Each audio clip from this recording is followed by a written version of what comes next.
In 2020, there was a film starring Chloe Grace Moretz that I believe deserves a second look. When it was first released, this movie had some terrible reviews. Critics stated that it was ultra unrealistic and had a lackluster antagonist in the form of an overgrown bat, making the ending pretty anticlimactic. If you were thinking the gremlin was the main antagonist of the story, you might want to give it another watch. The main antagonist doesn't appear on screen this entire movie, only mentioned in conversation. The real antagonist is actually Maude Garrett's abusive husband, with him only being briefly mentioned and not even being on camera. One would think that the gremlin who takes center stage for most of this film is actually the main baddie, but you can still have a movie if you take the gremlin out.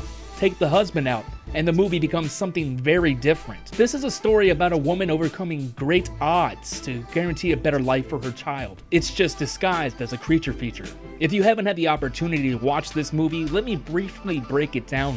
Chloe Grace Moretz, the protagonist, is confined to a claustrophobic cockpit of a WW-2 bomber for majority of the film. I found myself getting lost in the detail of each individual component of the set. Roseanne Liang's view of the strength of an independent mother escaping domestic violence shows how far a woman will go to protect the things that she loves and cares for. Even with onset diabetes, the haunting futuristic synthwave soundtrack and the terrifying design of the gremlin will keep you on your toes. The amalgamation of World War II aesthetic and 80s synth create an almost poetic combination. The mixture of practical and special effects, the color grading, the focus, everything about this movie just works. Well, almost everything. The plot is kind of weak. The story should never take the back seat of a film, but that's just what happens here.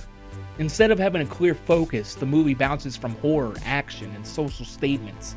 It would have been much better if it picked a lane and stayed in it. Towards the middle of the movie, the action ramps up exponentially.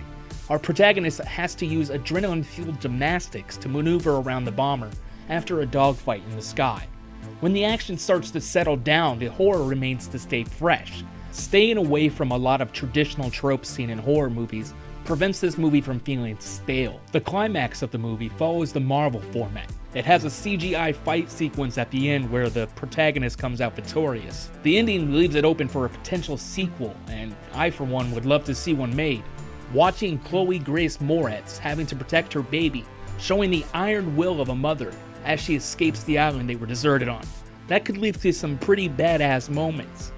I really enjoyed this movie, and if I had to put a rating on it, I would score it 4 Jeff Goldblums out of a possible 5 Jeff Goldblums. Shadow in the Cloud is a fantastic movie that I highly recommend. Thank you so much for watching. I've been McBurger. Laters on the Minjay.